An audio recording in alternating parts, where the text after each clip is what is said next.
Hallo julle, ek is Marise van Swift-Vee en ek is vandag by die nasionale Sussex veiling hierso in Bloemfontein en langs my staan Junior Keiser van Blema Bekaan Sussex Stoet.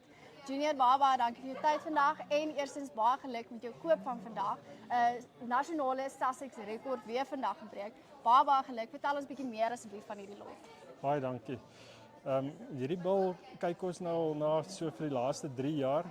Ek het sy ontwikkeling gevolg by Karel hulle.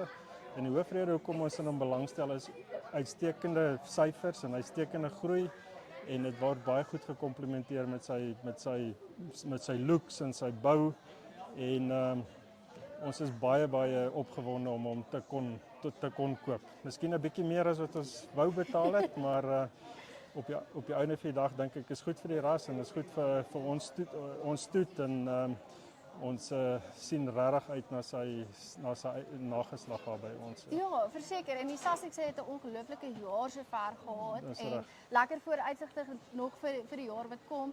Julle veiling, die Progen Sussex veiling lê voor op die 28ste Augustus. Vertel ons bietjie meer enige voorbereiding wat ingegaan het vir hierdie veiling? Ja, vir ons veiling volgende donderdag die 28ste. Weer eens 'n baie goeie aanbod van uitstekende bulle.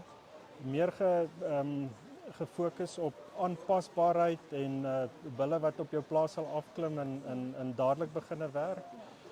Ons is baie opgewonde daaroor ook en ons sal graag wil hê die kopers moet kom en ons kom ondersteun want daar kan mens nog baie goeie winskope koop en ons nooi almal uit daarna toe. Ja, wel ons aan Swift-Vee se kant sien baie uit vir die veiling. Die veiling vind plaas die 28ste Augustus. Gaan kyk gerus op Swift-Vee se aanlyn platform na die lotte, registreer om aanlyn te bied. Ons sien uit om julle by die veiling te sien en om julle aanlyn te sien. Baie dankie Junior vir jou tyd vandag en ja, geniet dit. Baie dankie vir die ondersteuning.